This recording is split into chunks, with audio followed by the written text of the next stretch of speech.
So what about your expectations when you, like, with these products? You've got a bunch of products. You said that you launched a bunch, and you're trying to get them to have a certain amount of sales.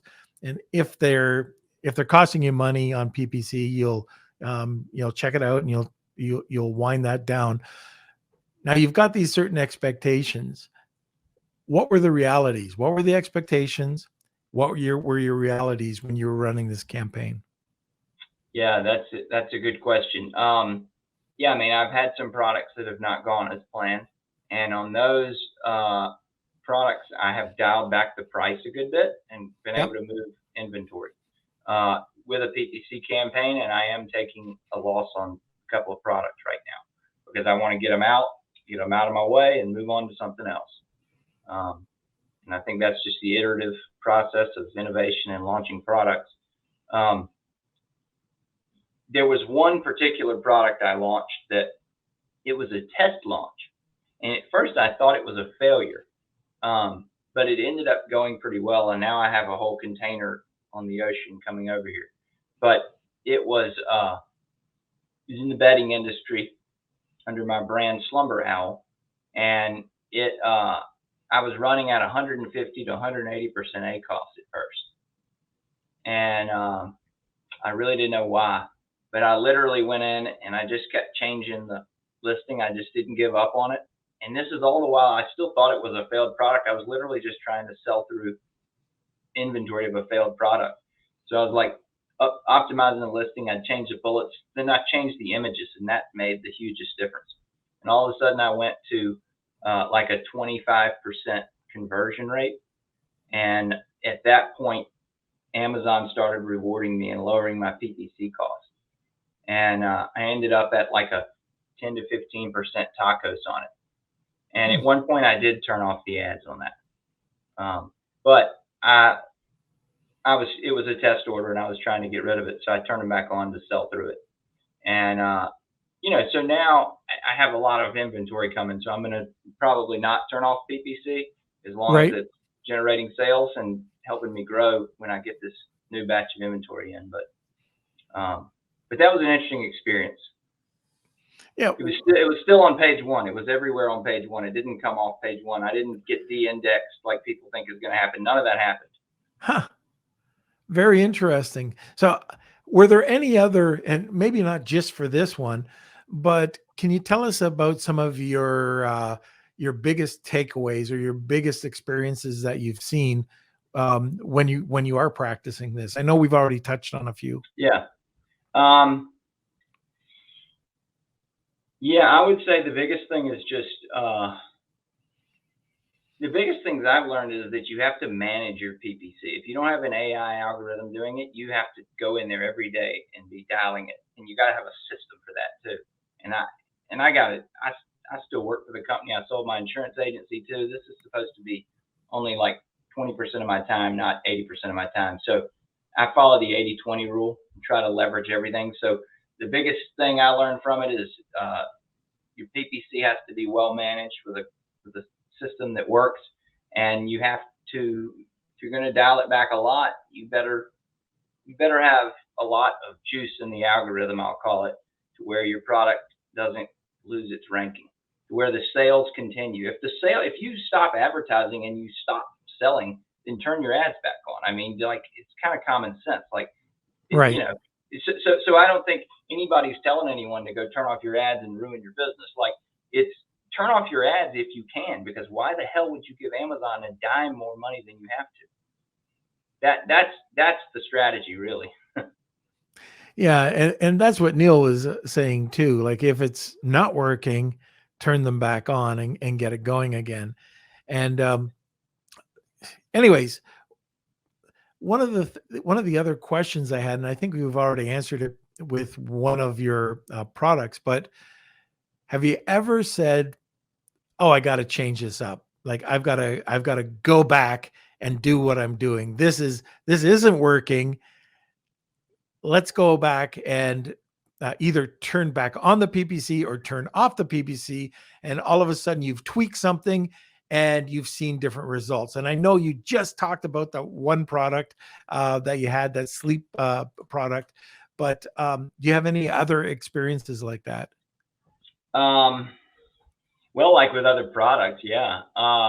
So I had one that is it's a holster for police officers and military, and it was running at a pretty high ACOS, and I literally just updated the images and the copy, and I went to where now I'm selling it at a 12 to 15% tacos. It was at 150% ACOS for a long time. I mean, I didn't know what to do. I was in, like, what am I supposed to do now with this Yeah. product? It sucks. And Amazon's system still thinks it's a shitty product. They're still sending me messages about how I need to lower my price and move inventory, but their system hasn't caught up to the fact that in the past 30 days it's now selling at a pretty high conversion rate. So I'm at like a 15% conversion rate. So it's just kind of interesting to watch how that can happen as you keep tweaking things. And I made a mistake at 1.2 and tried to go to another AI PPC system, and that screwed up everything. So came back to the other one. Yeah. And I guess that can happen too. If you're changing up a system or changing up the way that you're doing things, your strategy, that can always come back and bite you. But like you just said earlier, you can always just go back. But and this brings up another point. If you are changing things up, let's say that you're using an app like Helium 10, make sure, like under, I think it's Keyword Tracker, you can keep notes or open up a spreadsheet and keep notes of exactly what you did differently within your listing. So we're talking about PPC and turning it off, but I'm talking about anything. If you change up an image, if you're split testing an image, if you change something anywhere in your listing, make sure you write it down and the date so you can see exactly, like, if again in Helium 10 Keyword Tracker, if something starts to tank, well, just redo what you just did. And I think that a lot of people might add or change too many things too quickly, and then they don't know what the heck is affecting their product. So that's just a little bit off topic, but I wanted to make sure that anybody who's new to this understands that you've got to track some more. One thing at a time. One thing at a time. That's correct. And then wait 7 days. That's also correct. Yeah, you want to give it a bit of time just to make sure that it is working or it isn't working. But it does take about 7 days. Okay, so my last question is, what do you want to tell people who might be a little too nervous about trying this out? Well, I would say, first of all, do not try it if your product listing is less than 90 days old. Do not do it if you don't have it more than 50% of your sales coming organically as you dial back your PPC. So do it slowly. Start dialing back the PPC. You don't have to just do everything all at once. People tend to think in these black and white worlds. It's like, just why don't you try going down 20% on your bids and see what happens?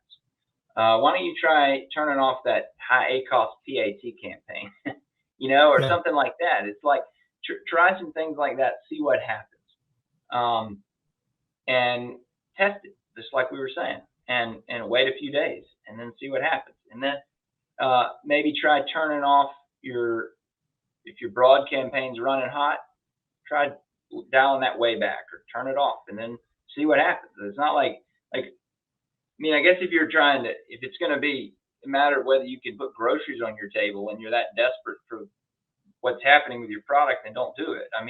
But if you can afford to test this for a week and see what happens, turn off your campaign for a week if you feel confident enough. If you're at that point, if you have a mature listing and a high conversion rate. If there's 10 other products on page one that look exactly like yours with the same price point, you're probably never going to turn off your PPC campaign. Right. Yeah. And I guess the other thing here, at the end of the day, you do have to know your numbers. Right. I think you're talking about, how much profit, how much ROI. You have to know your numbers. And by plugging this in, and whoever wins this spreadsheet will, get to see that as well. But anyways, it's so important. So anyways, I hear that somebody is hungry for dinner. Okay. Yep. But yeah, I just thank you so much for coming on to the podcast today and just kind of explaining this. I know you were kind of thrown into the lion's den, but if anybody has any questions or wants to get a hold of you, how do they do that? Yeah, so I just joined y'all's Facebook page, so they can look me up there. And then also, Okay. If you want to put it in the notes somewhere, or is there a show notes you could put a text Yep. number in? Yep. Okay. I have a Google Voice number that I use to communicate with people. Let me get you that number. All right, and we can just insert that in. That's the beauty of doing a pre-record. Yeah. Okay, so thank you again, Kelsey. You might as well come on, because at this point we would be doing the Wheel of Kelsey. Yep. So I'll be coming on live right now. And yeah, we'll do the Wheel of Kelsey. So congratulations, whoever the winner was. Congratulations. We'll do some fancy editing. And yeah, thank you so much for watching, everyone. And yeah, come back every Monday, Wednesday, and Friday at 12 p.m. Eastern time. This is a special episode. We don't usually do pre-records. So stick around. Usually we'll do this live, the full podcast. But yeah, thank you for watching. And I sure learned a lot too. All right. Well, once again, Bri, thank you for coming on. We really appreciate you having taking the time and sharing your information with us, and continue best wishes with your Amazon success. And we'll see you later. I hope to meet you at one of these conferences.